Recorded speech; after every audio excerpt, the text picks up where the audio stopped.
Jadi SHI atau Satria Hutan Indonesia yaitu rangkaian dari kegiatan perjalanan panjang Mapalaui. Jadi tahap akhir dari BKP sebelum menjadi anggota Mapalaui. Mulanya SHI memiliki tujuan atau ingin menciptakan calon anggota sebelum masuk Mapalaui, yaitu memiliki kapasitas di bidang outdoor atau skill di alam bebas. Satria Hutan Indonesia sendiri sudah dilaksanakan 2 kali, yaitu di tahun 2023 dan juga tahun ini, tahun 2025. Untuk yang tahun ini yaitu di Gunung Patah, Kabupaten Kaur, Provinsi Bengkulu. Nah, pada tahun ini tema yang dipakai yaitu mendaki mengabdi memberi arti, dan juga tema tersebut beriringan juga dari rangkaian yang kami jalankan, yaitu mendaki itu kegiatan naik gunung selama lebih dari 10 hari di Gunung Patah. Kemudian untuk mengabdinya itu kegiatan pengabdian masyarakat yang dilaksanakan di Desa Mano 9. Dan juga memberi arti yaitu campaign terkait dengan kegiatan yang kami lakukan, yaitu terkait dengan pendakian dan juga yang ingin kita eksplor yaitu bagaimana alam sosial yang ada di Provinsi Bengkulu tersebut, terutama di Kabupaten Kaur. Kami ingin menciptakan kesatria yang memiliki nilai, berani, berempati, dan juga bertanggung jawab.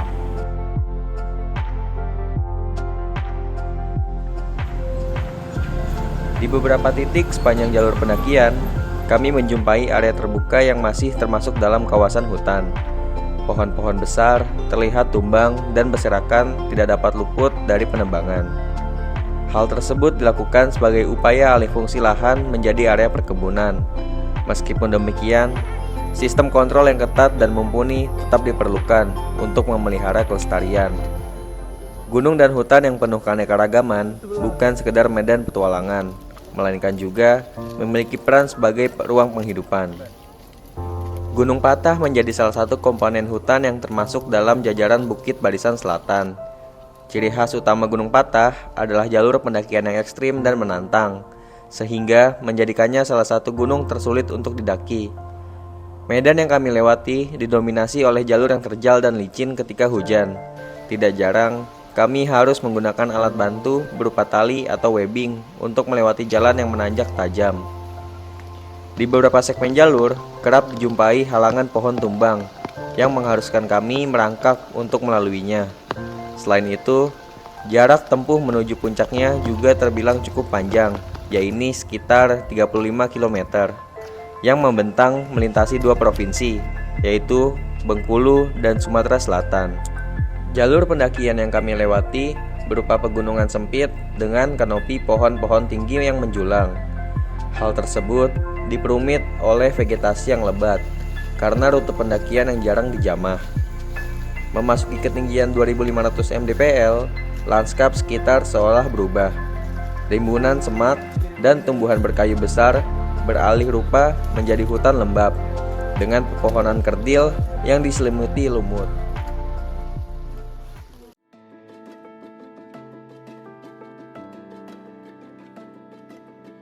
Jaraknya lumayan sih 200 meter. Pertimbangannya? Atau flooring ini dulu, flooring kita di pintu hutan dulu. Oh ya udah. Nanti baru keputusan teknis. Udah ngumpul dulu, Guys. yang masih di sana, Guys. masih ujung. Air ya? Dalam pendakian perjalanan panjang kali ini, kami sudah menyiapkan berbagai hal dari persiapan fisik, persiapan mental, dan kami juga sudah melakukan perjalanan-perjalanan sebelumnya di perjalanan 1, perjalanan 2, perjalanan 3, yang dimana kita belajar mengenai navigasi, lalu bagaimana kita melakukan rescue, terus tali menali, yang dimana itu juga salah satu persiapan kita dalam perjalanan panjang kali ini. Ditambah, kami juga sudah melaksanakan simulasi selama 2 hari di Parakan Salak yang memantapkan persiapan kita dalam pendakian perjalanan panjang ke Gunung Patah.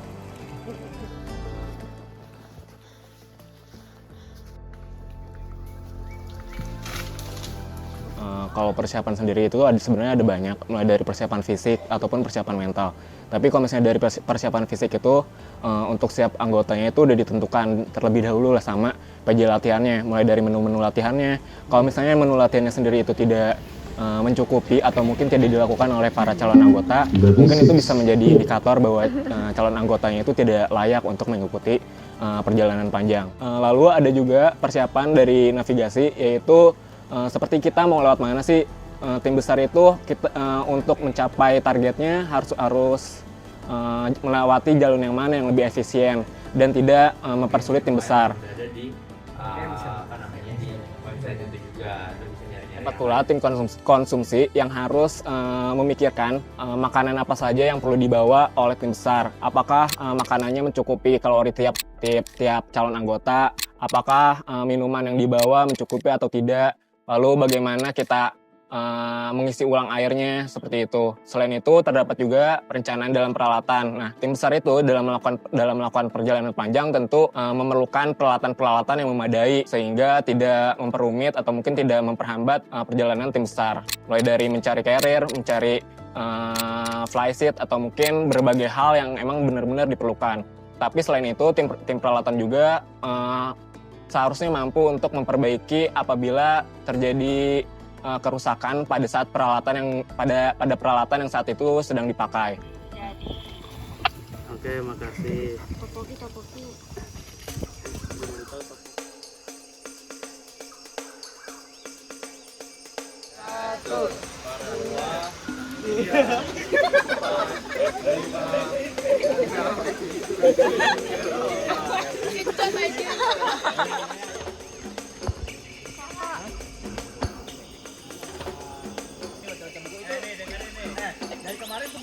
Halo guys, jadi kita semua ini sedang menunggu untuk mencari tunggungan yang bisa kita lewatin.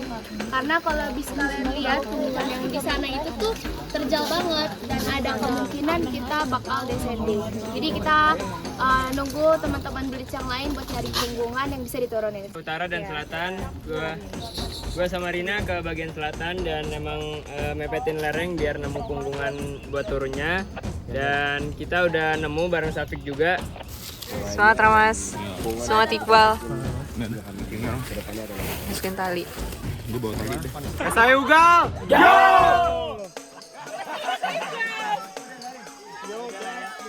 Selamat pagi teman-teman. Jadi Aufa di sini sedang rest day karena teman-teman mau ngeblitz ke arah Cawang Keru di bawah. Kira-kira kurang lebih 3-4 jam mereka turun.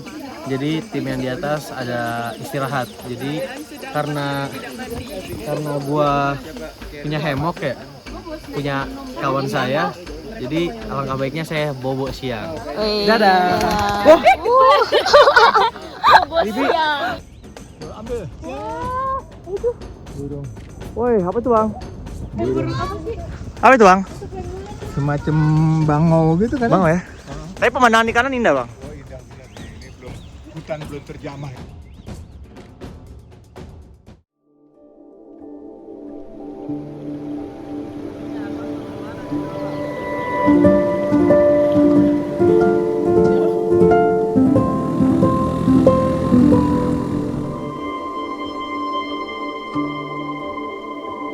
Dengan kegiatan pengabdian masyarakat Satria Hutan Indonesia 2025 di Desa Manau 92, Kecamatan Padangguci Hulu, Kabupaten Kaur, di Bengkulu, kami hadir melalui 3 program utama.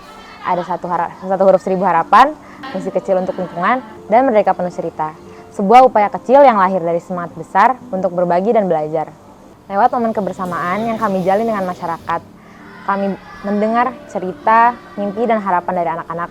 Bagi kami, kegiatan bakti sosial di Desa Manau 9 bukan hanya sekedar untuk melaksanakan tugas, melainkan sebuah kesempatan untuk belajar dan tumbuh bersama-sama.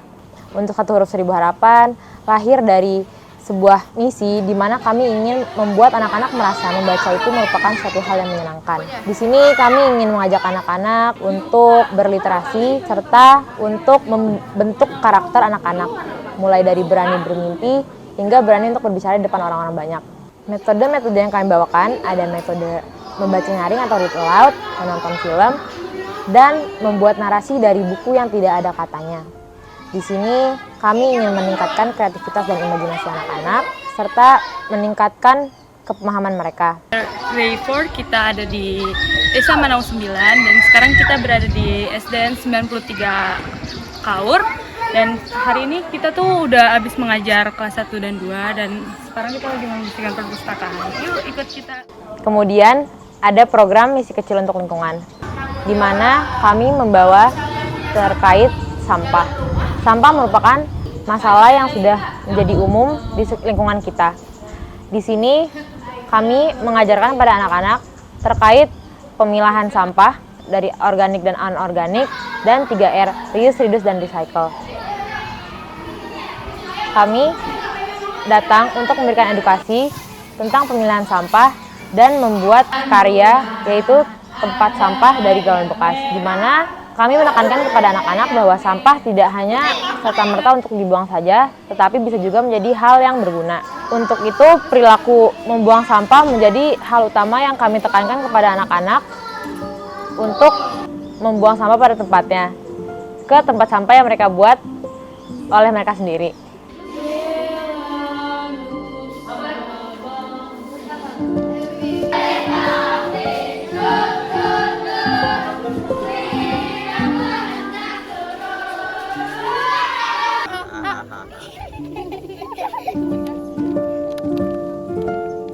Hal lainnya juga dilakukan karena Desa Manau 92 ini memiliki permasalahan yang ingin diangkat dalam program SAI 2025 ini, yakni mengenai literasi dan juga sampah.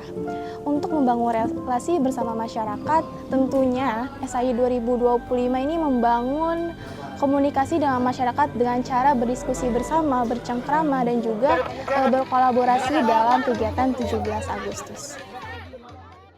Jadi tentunya dalam pemilihan lokasi kegiatan, kami berfokus dengan adanya pendakian yang dilakukan di Gunung Patah.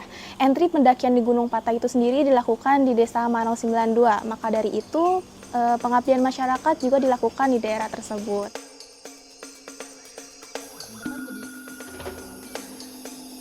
Samain aja tesnya Ada.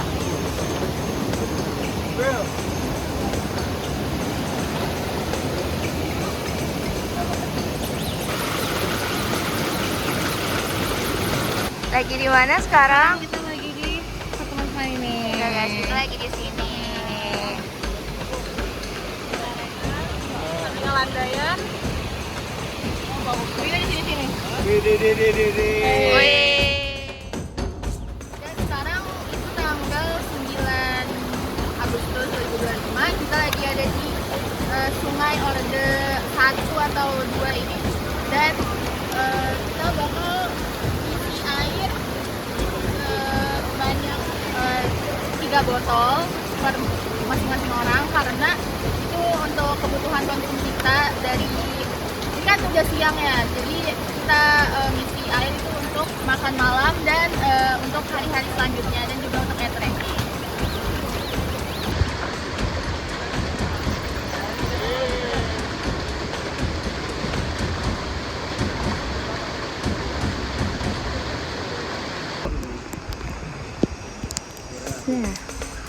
Apa teknis? Sekarang kita lagi ada di mana? Kita lagi ada di awal masuk Mut Punggungan yang kita laluin, yang kita jalurin. Cuma ini kita coba lagi orientasi medan juga. Ini kita mau menuju kemana? Mau masuk ke Mut Punggungan 1000.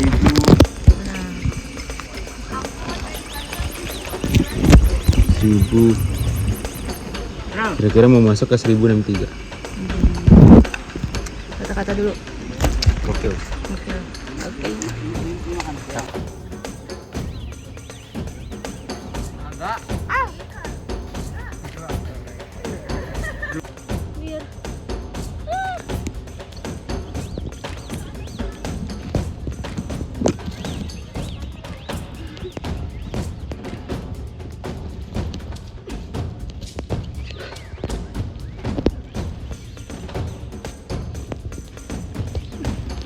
Lihat kamera dulu. Gimana perasaannya? Udahan yuk. Nah, ini kita lagi makan nih Bang Fasli. Ada Carina, walaupun nggak kelihatan nih pokoknya Carina, ini Rama, sini Diva. Terus kita lagi makan nugget pakai cheese. Oke, jadi kita lagi apa, Rian? Kita lagi makan malam guys. Makan malam dengan Makan malam nugget pakai nih udah mau habis nih pakai kangkung coy, gila. Enak. Ngoseng di ketinggian 4000. Masakan siapa sih ini? Ternyata kita hal yang paling fatal, kita nggak ngecek waktu pertama sebelum rebus yang sore, kita nggak ngecek ke arah limpahannya gitu. Ternyata ternyata tambahan itu ya emang nggak nyampe 12,5 jadi nggak.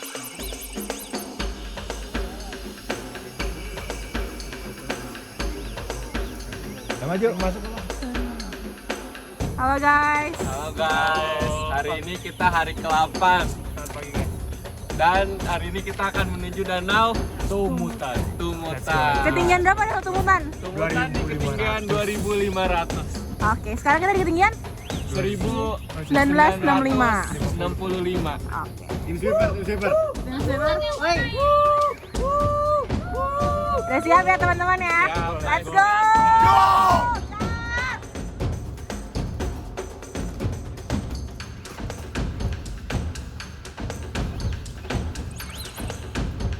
Dinosaurus sih kayaknya. Tapi utuh ya? Iya. Apa jangan-jangan dinosaurus? Kayaknya sih dinosaurus menurut gue ya. Nah, bawa aja kan jadi minyak. Udah. ini dari Cang. Masing-masing. Kenangan. Dijadiin museum. Hai jadi kita lagi nih mana kita mau sampai ke danau dan kita nemuin kotoran hewan, katanya hewan herbivora tapi kita nggak tahu hewan apa ya. So stay tune, kita mencari tahu hewannya ya. Ini penampakannya guys.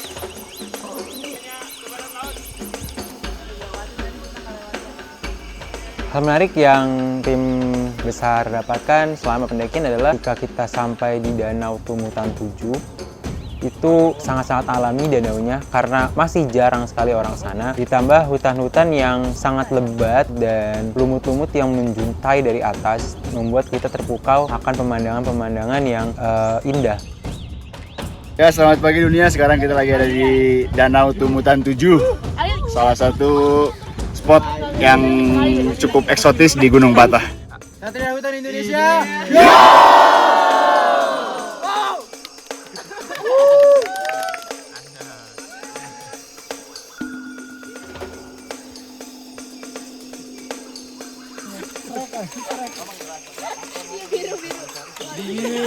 Masak apa nih guys? Aduh. Jadi kita lagi masak pancake. Pancake martabak. Pancake Bandung. Masak pancake di mana nih? Masak pancake di mana? Aduh, masak pancake di Puncak. freezer. Puncak. Puncak Lumutan. Bentar lagi kita sampai puncak Patah. Ayo besok kita pulang guys. Pulang ya.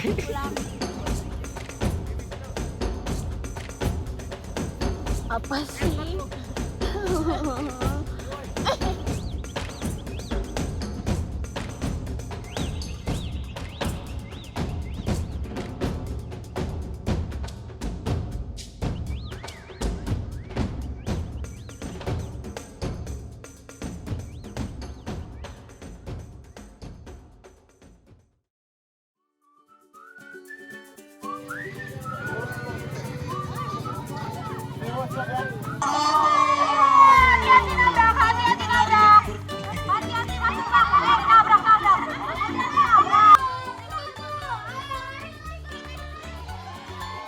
Kemudian program kami yang terakhir adalah Merdeka Penuh Cerita. Program penutup dari kami untuk memeriahkan acara 17-an di Desa Manau 92.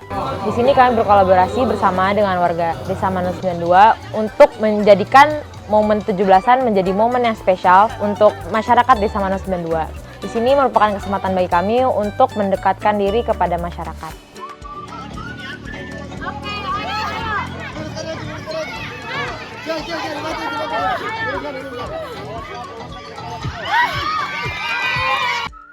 Halo semuanya, sekarang kita lagi ada di acara 17-annya Desa Manau 92.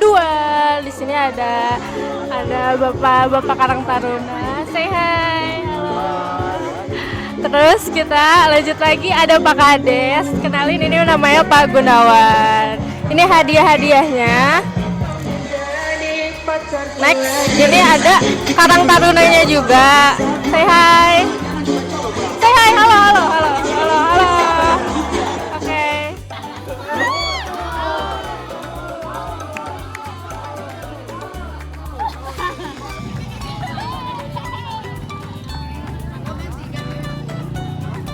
Tentunya dalam setiap proses kegiatan terdapat tantangan-tantangan yang dihadapi. mulai dari perencanaan hingga ke pelaksanaan itu sendiri. Dalam pelaksanaan terdapat beberapa hal yang memang menjadi tantangan untuk SAI 2025, yakni dalam pelaksanaan 17 Agustus. Peringatan 17 Agustus ini merupakan kegiatan yang dilakukan oleh masyarakat, sehingga SAI 2025 mencoba untuk beradaptasi secara langsung dengan mereka, sehingga dalam pelaksanaannya terdapat beberapa perencanaan yang perlu diubah. Tetapi SAI 2025 beradaptasi dengan baik, sehingga program menilukan berjalan dengan baik pula. Hal yang paling berkesan bagi kami, terutama saya di sini, adalah momen-momen ketika anak-anak datang ke rumah yang kami tinggali untuk mengajak bermain bersama, menghabiskan waktu bersama. Padahal saat itu tuh sedang capek-capeknya, tapi momen seperti itu yang paling saya ingat dan kenang selama berada di Desa Manau 92. Untuk itu, saya berharap apa yang kami bawa ke Desa Manau 9 bisa berbekas dan bisa memberi arti kepada mereka, dan seperti Desa Manau 9 memberi arti kepada saya. Jadi, terima kasih Desa Manau 92. Satria Hutan Indonesia Mapalaui. Iya. Dari sini video dulu.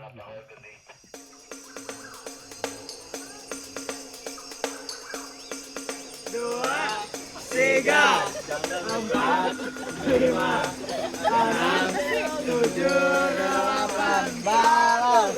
Dua, tiga, empat, lima.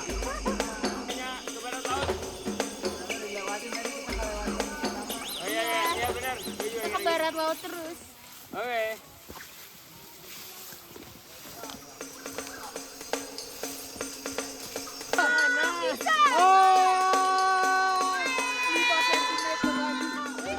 Teman, tenang teman.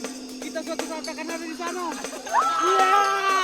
Semangat teman-teman. Ketika kita sampai di puncak, itu sangat terharu dan sangat terbawa perasaan, yang dimana setelah 12 hari pendakian, akhirnya kita mencapai puncak dengan total tim besar lebih dari 40 orang, dan itu menjadi suatu kebanggaan dari tim besar sendiri.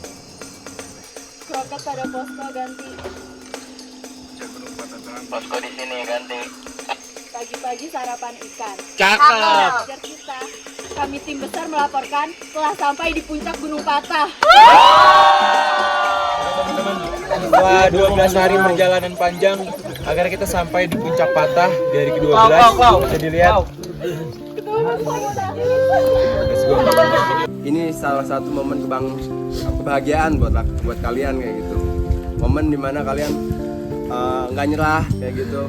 Momen kalian bisa memutuskan bareng-bareng, jalan bareng, saling bantu, dan sampai akhirnya sampai di puncak Gunung Patah. You know I am by the sun that I see. I'll sit at your table. I'll sleep in your clover. Who cares what tomorrow shall bring? Today, while the blossoms still cling to the pines, I'll taste your strawberry. Sweet wine. Millions of sorrows shall all pass away. Ere I forget all the joy that is mine today.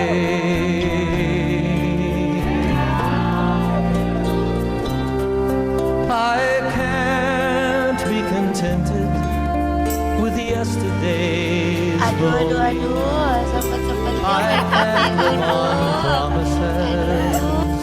Lagi kacamata navigasi padahal mau turun. Takut jatuh di lereng, guys. Akhirnya kita sudah keluar hutan. Dadah. I'll cry, I'll sing with you. Today, while the blossoms still green, I'll taste your strawberries, I'll drink your sweet Nih ceritanya gimana? Dari teman-teman sekarang kita lagi di lapangan. Terus ini ada warlock nih, Bang. Namanya siapa? Nama saya Adam.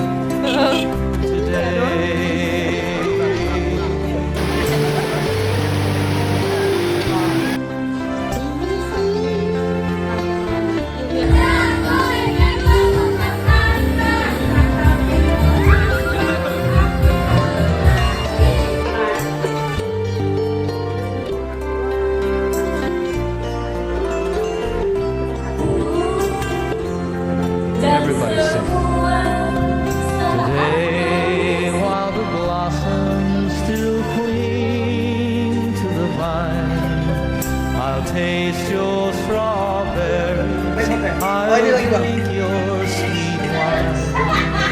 A million tomorrows shall all pass away, ere I forget all the joy that is mine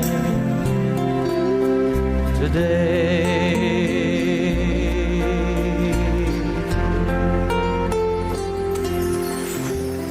Perjalanan bukan sembarang perjalanan. Bukan hanya soal mendaki Gunung Patah. Perjalanan yang lebih dari itu. Asik, keren gak? Keren. Butuh validasi banget ya. Tenaga, mental, pikiran, semuanya diuji. Perjalanan yang dimulai dari Desa Manau 92 di bawah terik sinar matahari. Mimpi mendaki 8 hari sampai puncak masih menggebu-gebu. Hingga di mana kita memutuskan trek back. Mimpi itu pun pudar, bahkan ingin pulang. Namun kami saling menguatkan satu sama lain dan hingga saat ini kami masih bersama. Terima kasih.